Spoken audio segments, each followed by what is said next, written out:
Motor's been running since 68, riding the crazy train, knocking down gates. Yeah, we were born to be wild. It's my life, rocking as an 80s child. Our Beatles were leopards and snakes. Youth go wild, falling into Sunset Straight. I wanna rock, feel the noise. Hey, hey, hey, hey, rock the life. Welcome to Rock the Life, a podcast by fans for fans. I'm Katja, and we actually have two Amies with us today. We have Amie in Oregon and Amie all the way from New Jersey. And we are very excited to talk to her about her stories of Lynch Mob. They are so exciting, and I cannot wait to get into them. Okay, so hi, Amie. Welcome. Good to see you. Thank you for having me. Okay, so Amie, I'm going to start right off. Can you tell us how you got into Lynch Mob? How old were you and how did it come about? Well, it actually started with the band Dokken. I was more so into Dokken. Lynch Mob is a recent thing, but my dad, who played music my whole life, he was a guitarist and he played in cover bands. He was a huge Dokken / George Lynch fan. So in my household, I always knew George Lynch's name. It was like a household name. We would hear about not only his guitar technique and his playing, but also how he's a huge humanitarian. Most people probably don't know that about George Lynch. He did so much work for the Native American community, which was something that my father admired. So he would speak of not only his guitar playing, but the work that he did in that community. And so we just grew up knowing who he was. And when I was about 6 years old, my father let me watch Nightmare on Elm Street Part 3, which I had no business watching at the time at 6 years old. But I sat there paralyzed in fear because I couldn't, it was my first horror movie and I just couldn't believe it was so graphic and horrifying. That I sat underneath a blanket that my grandmother had crocheted, looking out at the little holes, watching this movie completely paralyzed in fear. And at this time, this is on VHS. So after the movie was over, my father said, Amie, take the blanket off your head. This is where it gets good. So I proceeded to watch what was the soundtrack for that movie, which is Dream Warriors, which was on the Back for the Attack album that Dokken had put out. And I watched George Lynch cripple Freddy Krueger. Through the whole movie, he couldn't be stopped or killed or anything. And then I'm watching him kind of defeat him with his guitar playing. And he busts through a wall and started playing the guitar so fiercely that it was crippling Freddy Krueger. And it kind of had like this light bulb moment as a 6-year-old. All my problems are solved because now anytime there's a monster under my bed or in my closet, if he would ever come out, George Lynch could bust through the wall with his guitar playing and save me. And it sounds so ridiculous at 6 years old to say that, but when you're so little, you think these absurd things, you know? And so for years, I thought that if I was so paralyzed with fear and the monsters came out from underneath the bed, that George Lynch would bust through the wall and save me. That was decades ago. And then a couple years ago, I was at a show. It was Skid Row, Warrant, and Firehouse, and a band called Heaven's Edge, which is a Philly-based band, opened for them. And the bass player for that band is Jared Galino, and I met him at that show and then started following him on Instagram, and the next day he posted a picture of the guitar from the Dream Warriors video. And I recognized that guitar, but I hadn't seen it in many years, like decades. And I messaged him and I'm like, is that George Lynch's guitar from the Dream Warriors video? He's like, well, it's one of them. He's like, I'm his bass player. And I'm like, oh my gosh, like this is such a surreal moment for me because I couldn't believe. I was like, you played bass for George Lynch? He's like, yeah, I'm in the band Lynch Mob. So I became familiar with Lynch Mob around that time. Prior to that, it was Dokken for me because my dad was a Dokken fan. So, did you connect with Jaron other than just on social? Was there at that Heaven's Edge show and that Warrant show? Was there any connection in regards to meeting him that night? Yeah. So what happened was I got to the show a little late. So Heaven's Edge was halfway through their set.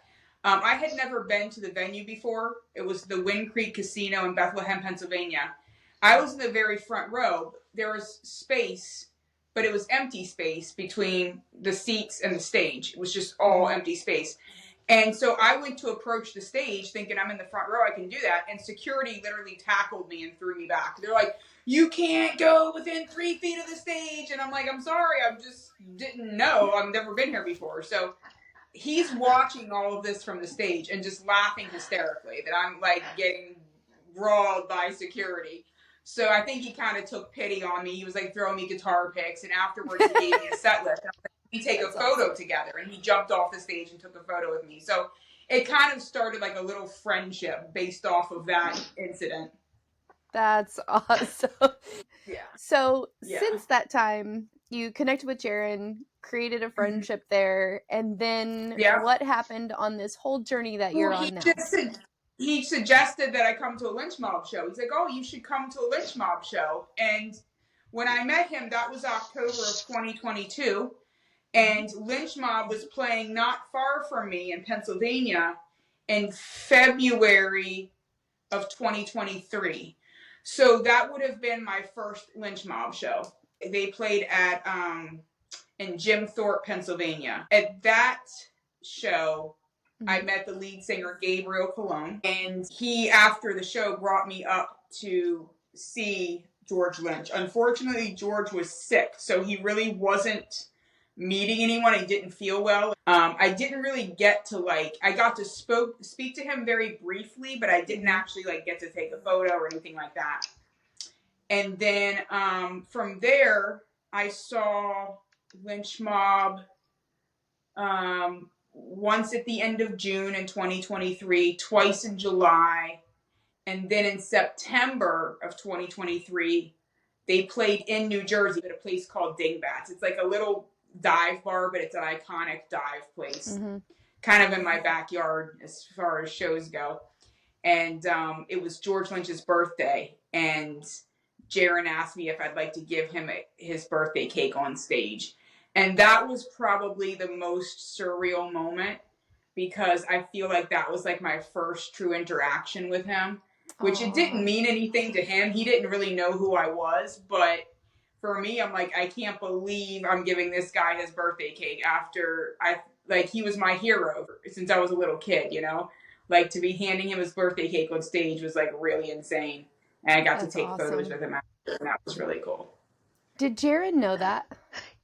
Did he connect that for you, or had you talked about that at all? Or was it just something that... He knew that George Lynch played a major part in my life, that he was my dad's favorite, that, he had significance for me, but I don't think he knew about the whole, busting through the wall thing, and I don't think he knew it went that far, but Jaron's such a sweetheart. He'll just... Yeah. He just does things like that, He always makes fans feel special as much as he can. I want to go back more to this birthday cake too. Did you, what was his reaction on stage? Was it just a sweet moment? Did they sing happy birthday to him? Yeah, he didn't know there was going to be a cake, so that was a surprise. And he actually played the guitar he played happy birthday. His happy birthday. To his own song, Yeah, it was just a special moment. I don't know that it's special for him. It was really significant for me. And I'm like, oh my God, I can't believe this is happening. But I don't know what it meant for him. He's probably it's just some random girl giving him a birthday cake on stage. So that just seems like a really special moment. That is something to totally cherish. I think that's beautiful. And I love that Jaron made that happen. Yeah, that's incredible. So between that time before George's birthday and meeting Jaron, you saw Lynch Mob 4 or 5 times? Yeah, I would have seen them. In 2023, I saw them. So February, June, twice in July, twice in September, and then twice at the end of December, leading up into New Year. So it was about 8 times that I saw them in 2023. Nice. But it So was October of 2023 that I found out. January of 2024, leading into March of 2025. Was going to be George Lynch's last year. So that's kind of when I made the decision that in 2024, I would see as many Lynch Mob shows as I could. And so far, I believe they've played 50 shows, and I've been to 35 of them. Wow, that's amazing. Okay, so now from this year, do any of those shows stand out to you? Oh, yeah. I mean, they'll stand out for different reasons depending on what you're asking. But yeah, certain venues are much nicer than others, and like the Machine Shop in Flint, Michigan has the best sound. I'll go there and video their performance, and then sometimes the next day, there's nothing like a live performance. So when I watch some of the footage that I've captured, I'm a little disappointed because I feel like the sound doesn't translate or carry over as well, and that's always an issue. But at the Machine Shop, it carries over the best. So the day after that, we were all at Starbucks, and I was telling Jimmy DeAnda, the drummer of Lynch Mob, I said, the footage that I got last night carried over the best. As far as videos than it had in any other venue, and he watched it and agreed. He's like, yeah, it sounds really amazing. okay, so that leads us into something. So you're at Starbucks the next day, and you've seen them all of these times in 2023 and now for the final ride tour. How is that working? Are you what's your role in regards to seeing all of these shows? Okay, so I was the very first show that they played on the final ride tour was in Birmingham, Alabama. It was the first weekend in January, I believe January 6th. I was at that show, and then they didn't play again until the beginning of February, which was a 3-show run. It was in Pennsylvania, like right outside of Pittsburgh, at a place called Jurgles.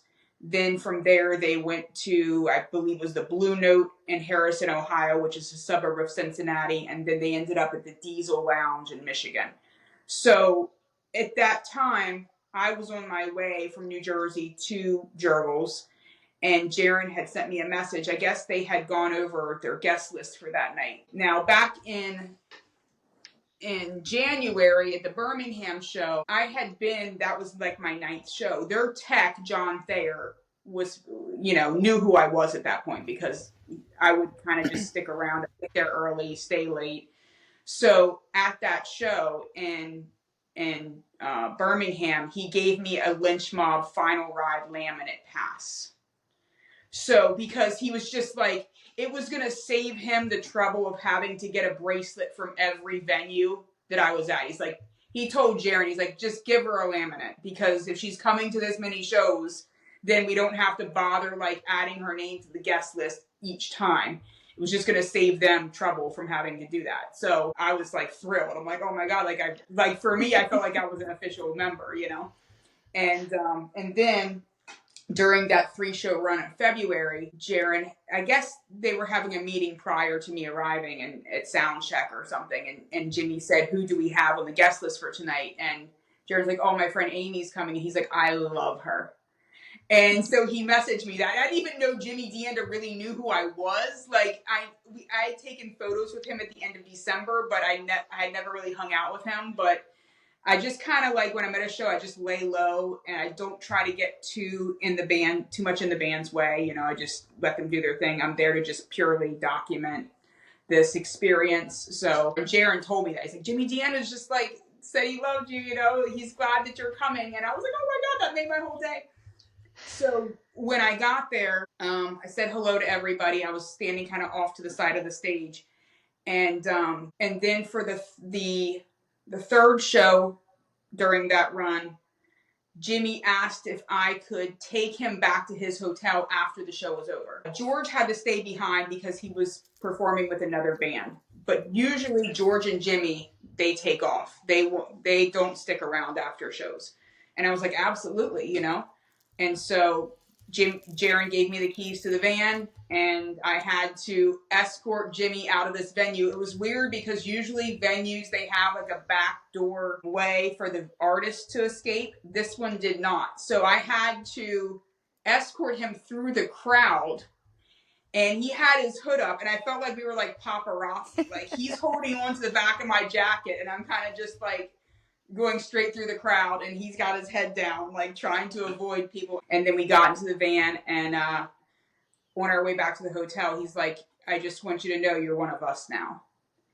And to have like an artist say that to you, like, frankly, it's very, like, it's credible. It makes you credible, you know?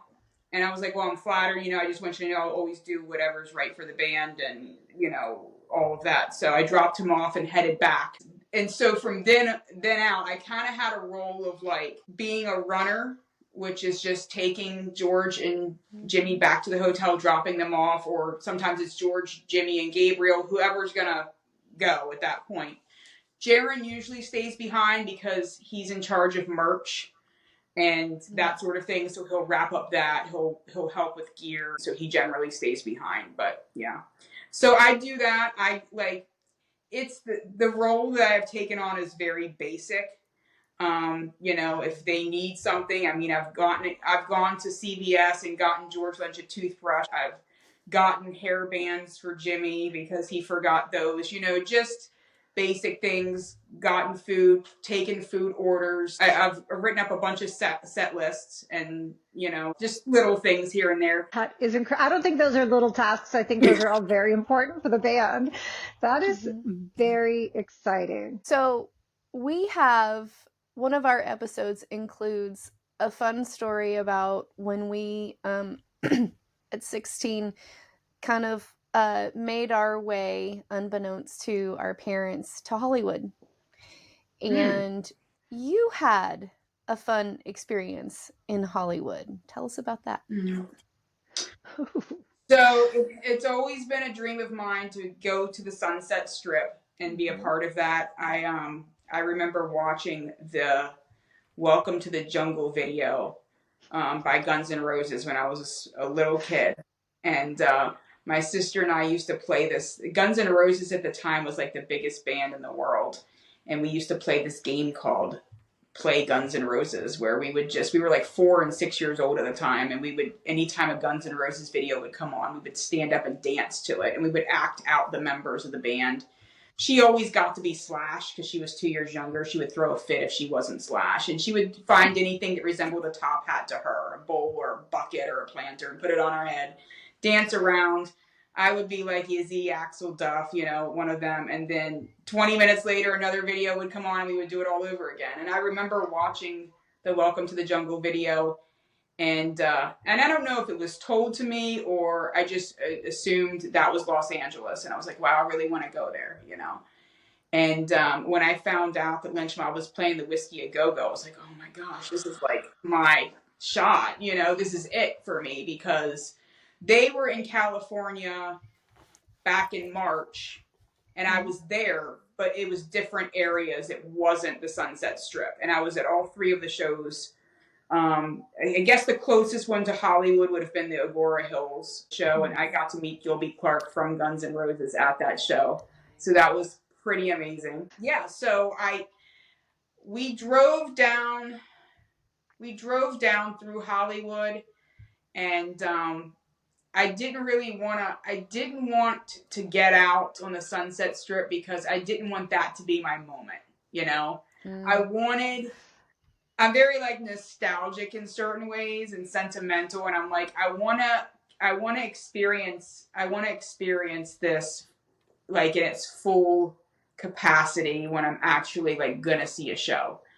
So even though I had driven down the Sunset Strip back in March, I didn't get out. I didn't like go to any of the venues, the Rainbow or anything like that, because I wanted to experience it in like full capacity when I was going to be there in September. So when I went in September, that was like just such a surreal time for me, you know, to be at the Whiskey A Go Go and experiencing it and knowing that like all of these bands who are just so amazing had been there too, you know.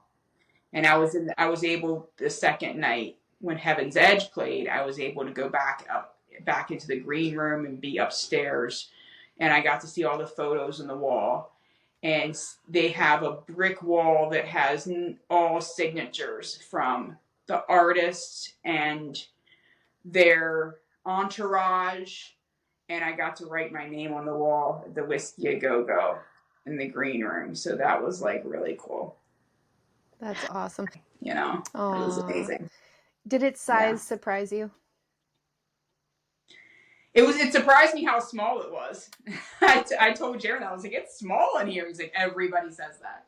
Yeah. But it was just, I try to go into situations without any expectations because, you know, I want to just have that open mind, curiosity, and then be just pleasantly surprised. That's yeah. We were really shocked when we went in. I think that was our response too, even at 16.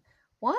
It's so small, you know, Yeah, just thinking, because you think it's so legendary that you think like thousands of people fit in there. It's like, no, maybe a couple hundred. So that was our experience too. So you had, when we were talking and connecting and getting to know each other, I just have to tell everybody, like, Amie's one of my best friends now. We talked and we'll be doing a future podcast on when Katya and I got together in person. But Amie and I really connected on the phone on my drive down from Oregon to California. I had about 6.5 hours to kill. And Amie was my hero and my rescuer because I had to get gas in an area that I was unfamiliar with at night. And Amie accompanied me and kept me safe through the getting the gas. And because we're true rock and roll, like partners in crime now, I took her to the bathroom with me because I had to pee. So we are now like and she's like, connected. You keep me on the phone with you, girl. It's fine. It was actually one of those things where it was like, you know, anytime you're at a show with a girlfriend or whatever, you're just like, I gotta pee. You go to the bathroom. Yeah. You go together. Yeah. So that was really funny. But you told me a story on that, how in addition to runner, you have traveled from place to place. And there was once a 5-hour drive somewhere in the Southwest. What was that about? So back in May, it would have been the middle of May. Lynch Mob had a 3-show run that started in Arizona and ended in El Paso, Texas. So I had flown into Phoenix a couple days prior to their show because one of my best girlfriends from high school lives in Phoenix. And she had been begging me to come see her. And I just, like, we would always connect when we were both in Maryland. So when she would come home and I would come home, is generally when we would see each other. And she's like, you have to come to Arizona. So when I saw they were playing in Phoenix, I'm like, this is a great time for me to fly out to Arizona. A few days prior, she and I went to Sedona. It was beautiful, kind of did some sightseeing. And then a couple days later, I went to, I think it was called the Rhythm Room in Phoenix, Arizona. A Lynch Mob played there. So, you know, they'll have shows where there are promoters in charge of those particular shows. And that was the case for this particular run. They had a promoter that that was in charge of these 3 shows. And it started off okay at sound check. They did like a meet and greet, which was the first time I'd ever seen Lynch Mob do a meet and greet, but it was part of the promoter's, I guess, contract with them. And so they had done a meet and greet, but when it came time for them to get on stage, the Wi-Fi wasn't working. And they couldn't sell merch. It was coming down to, like, you know, most people use credit cards and that sort of thing. So I think that was like there were just like little things like that was on the promoter's end of things. The next day we were driving from Phoenix to Tucson. When we got to the radio station to promote this show that they were doing that night at the place called the Encore, which is a very good venue in Tucson. The owner is really, really awesome, and the venue is really cool too. George asked me, he's like, I want to ride in your rental car from Tucson to El Paso, Texas tomorrow. And I was like, yeah, absolutely. You know, whatever you want. I'm like, oh my gosh, I'm going to be on a road trip with George Lynch for 5.5 hours.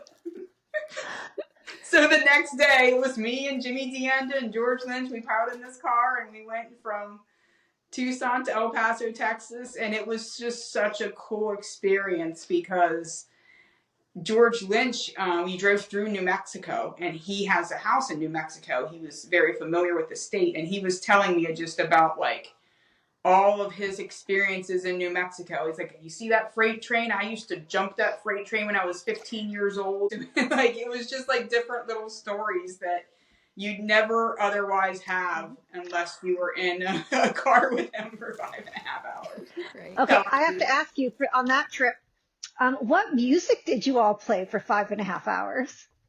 Who was in charge of the music? I don't know that we played music. I think it was just all talking. I mean, we may have had something on in the background, but George Lynch, once you get him like in that mode of like telling stories, he's gonna keep telling the stories. And I just was just like, keep sharing. Like, this is great. I think Jimmy had his headset on because he was sitting in the back, so he was probably listening to something. But yeah, we were just talking the whole time, and that was a really neat experience to have. What's going through your head through all of that? You're just sitting there next to, it's fine. I'm just next to George Lynch in a car for 5.5 hours. Yeah, well, we pulled over to get gas and to like go to the bathroom at like a rest stop, gas station type mini mart place, and he was like, I'm gonna drive now. I'm like, okay. So I drove the first half of the trip, he drove the second half, and that was cool. And then once we got to El Paso, Texas, we were like coming up, and the van with the other guys in it they were like maybe 12 miles behind us. They had stopped twice. And once we were approaching El Paso, George is like, I ate dinner here like 10 years ago. And he said, I wanna eat dinner. I wanna go to lunch at this restaurant that I ate dinner with. He ate dinner at this Mexican restaurant with a musician like 10 years ago. And so he's telling me, he's like, I want to go to lunch at that place because it was really good. And I was like, oh, okay. What's the name of it? I don't know. I'm like, okay. He's like, it was a Mexican restaurant. I'm thinking in my head, there are only 8 million Mexican restaurants in El Paso, Texas. This shouldn't be too hard, you know? Like, but you also don't want to like disappoint George Lynch. So I said, okay, I'm trying to break this down. I'm like, what were like some characteristics about the restaurant? Like, was it near any place? He's like, it was across the street from a cemetery. I'm like, okay. So I'm in Google, Mexican restaurants in El Paso, Texas, across the street from a cemetery. Like, and so there was like a list of them. And I'm like, was it this one? Was it? He's like, that's the one, Los Rancheritos. And I'm like, okay. So he's like, call Jaron and tell him we're going to go to lunch. So I'm calling Jaron in the van, and I'm like, George wants to eat at this place. We're going to go there. I'm going to send you the address. Okay, fine. So we get to this restaurant, and it's in a strip mall. And he's like, this isn't it.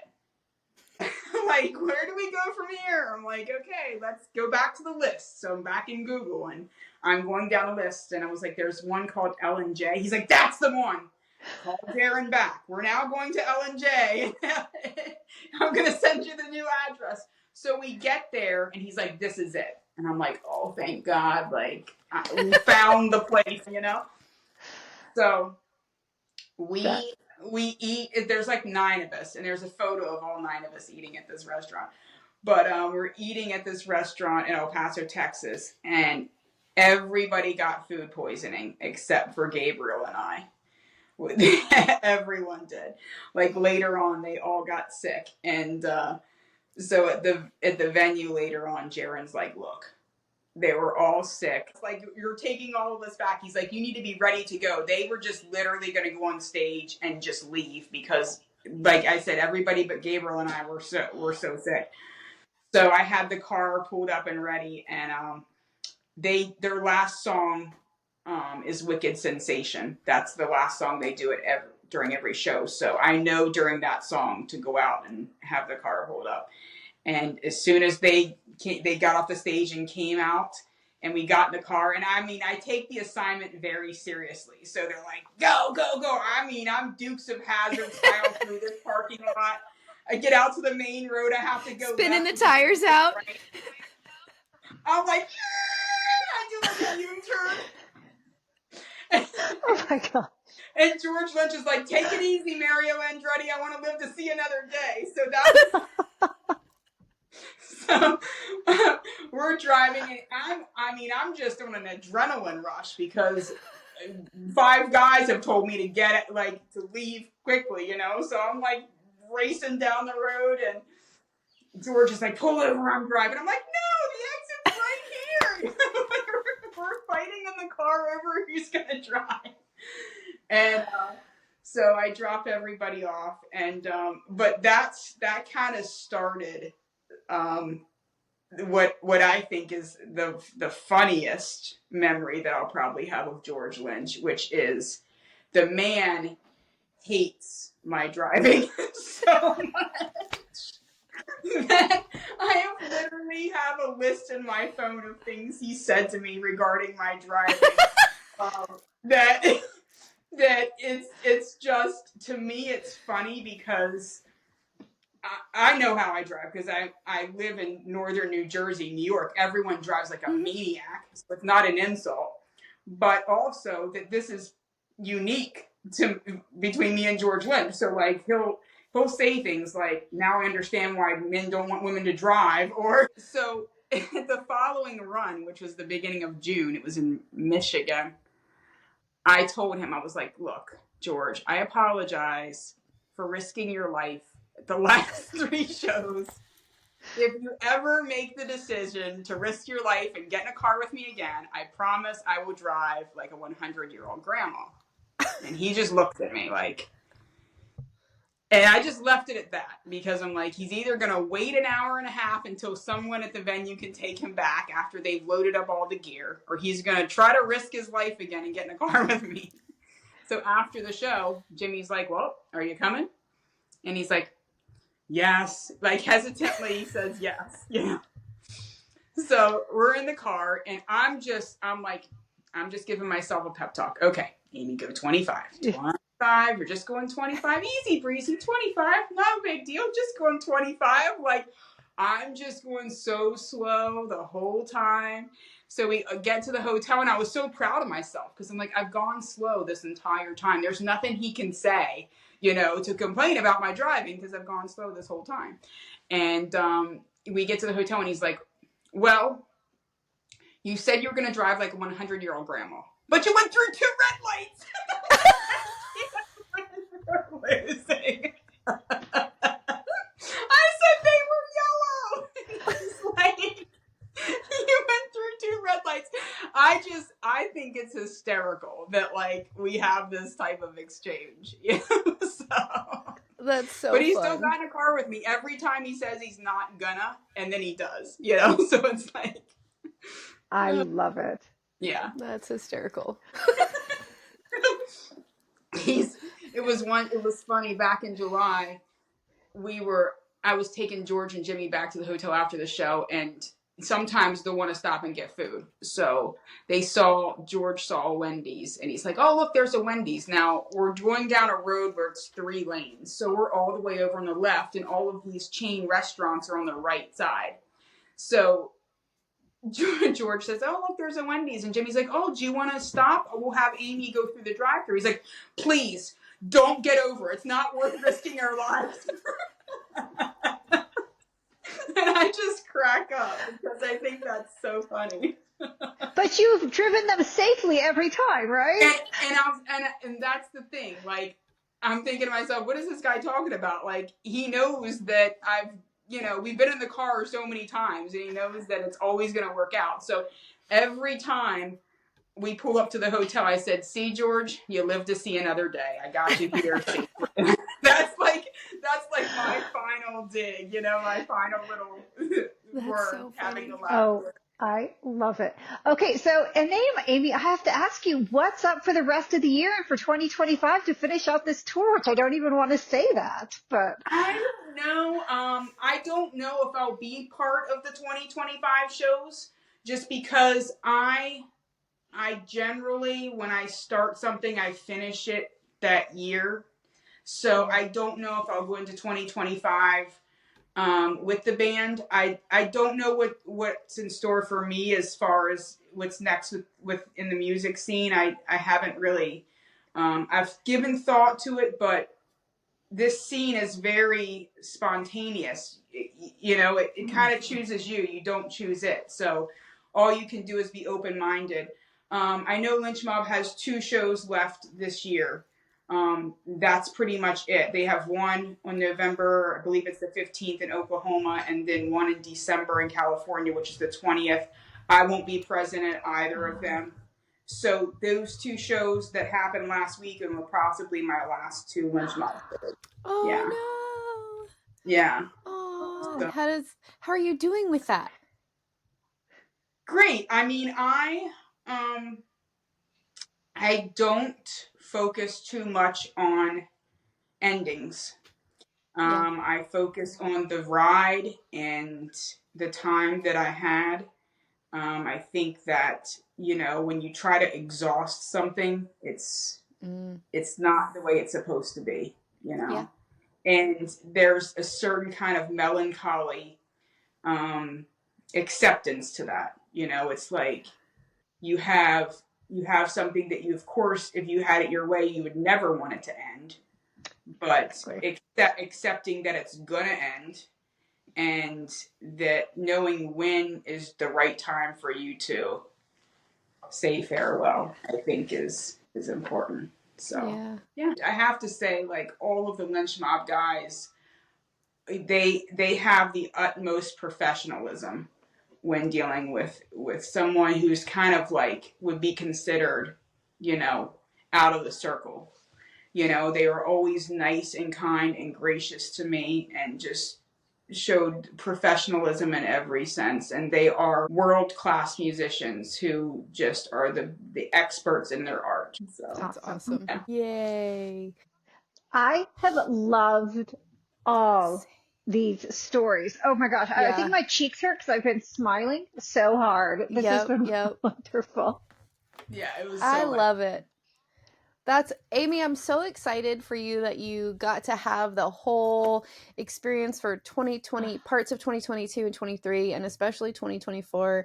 I'm so thrilled for you that you got to experience Hollywood in the whiskey and all of that the way that you did. Your pictures are phenomenal and super cute. I'm so excited to share those. We'd love to have you back another time and have you just keep going. And I really feel like Lynch Mob and George Lynch fans are absolutely going to love this episode. You've given us a lot of like inside scoop and experiences that you've had, and phenomenal. Thank you so much for coming on the show. Every member of the band is super fun and sweet and just, professional, and they're just experts at what they do. But yeah, they made this time for me really special. That's awesome. Yeah. Thank you. Thank you, ladies, for having me. And I can't wait to talk to you more. I love it. I love it. Okay. And then it was fun. If we can ever work it out, we all have to try to hit a show at some point. Like, it'll take a minor miracle, being in different parts of the country and the world, but it would be a blast. It would be so fun. Yeah. And New Jersey is probably halfway between where we both are, so that might work out. Oh, you're right. Yeah, it is. All right, you fly into JFK and I'll fly into wherever, Newark, and we'll get it going on. That's exactly right. You can both fly into Newark. I've flown from Italy straight from Newark before, so that's perfect. it's doable for sure. Okay, it's a date. I'll see you at the airport. Let's go. Yeah. Who's driving? I'll drive. Amy, Amy's driving. You gotta be brave though. You gotta... I love it. I love it. Uh, All right, ladies. Amy, thank you so much, and we'll definitely Thank have you back you. and see you Have a again. great day. Thank you.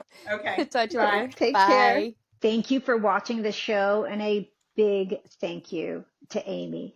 And I have to suggest to all of you, if you don't already, follow Amie at Amy's Musical Machine. She is so much fun, and I absolutely love her Instagram page. And also with us, don't forget to like and subscribe to our page, and we're going to keep bringing you more content. So with that, I want to say thank you to everyone. Thank you to both my Amies, and we'll see you on the next show. And as always, don't forget. She's like crack myself up. Rock the Rock the line. line.